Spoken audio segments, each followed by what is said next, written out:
నువ్వెవరయ్యా? రాజా ఇలా చెప్ప పెట్టుకుని ఎందుకు బయటకు వచ్చావు నువ్వు? పిలిస్తే వచ్చాను. అట్లా పిలిస్తే వచ్చేస్తావా? ఎవరు పిలుస్తారు? సినిమా రిలీజ్ కుంది కదా. నువ్వు మధ్యలో నాకు ఈ మధ్యలో గ్యాప్ లేని క్వశ్చన్లు అనుకో. క్వశ్చన్లు ఉన్నాయి చేతిలో, నువ్వేంది మధ్యలో? ఏంటి మధ్యలో? కుర్చీ ఖాళీగా ఉంది, కూర్చో. ఇదిగో పాని డేంజర్ గాని. ఓ మేస్త్రే, యా నువ్వేందిడా? అంటే రాజా జాగ్రత్తగా మళ్ళీ ఊరు తీసుకెళ్తావు కదా, కూర్చో. సెంటరింగ్ లేవు బాబు నిన్న క్వశ్చన్ అడగనా? ఒక్క నిమిషం ఆగమ్మా. బాగానే బాగానే ఇప్పుడే రాసుకున్నట్టు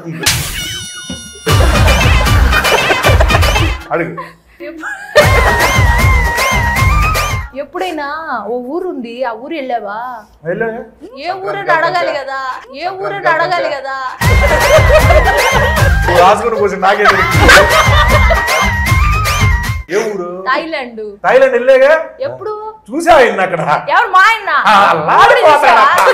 ఊళ్ళో ప్రతి వాడు నా మొగుడిని చూసి వస్తున్నాడు, నాకు మాత్రం ఇన్ఫర్మేషన్ రావట్లేదు.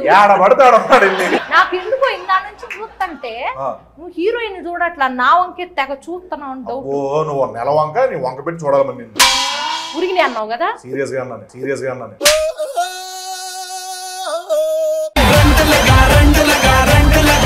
కూర్చో. కూర్చొని ఎవడలేసాడు ఇప్పుడు? మీరందరూ అంటే మామూలు రెడీ అయ్యి వచ్చారు ఇంటర్వ్యూకి, ఈయనేంది ఇంకా గెటప్ లోనే ఉన్నాడు, ఎందుకని ఇట్లానే రెడీ అయ్యి వచ్చావు ఊర్లో? ఆ బట్టలు వేయడానికి రెడీ అవసరం లేదు, దీనికి రెడీ అవ్వాలా? లేకపోతే ఏం అర్థం కాదు. రాసిందని సమాధానం చెప్పు. చెవటలు పడుతున్నాయి ఇక్కడ, చెవటలు పడుతున్నాయి ఇక్కడ. ఆ గెటప్ ఏంది, ఆ మెల్లకన్నిందా, నుదుటిని బొట్టేందా, శోభన్ బాబు రింగేంది? రాజా కోసమే ఇదంతా ఏంటి మీ రచనలో భాగమా? ఇది వాళ్ళు చేసిన రచ్చ.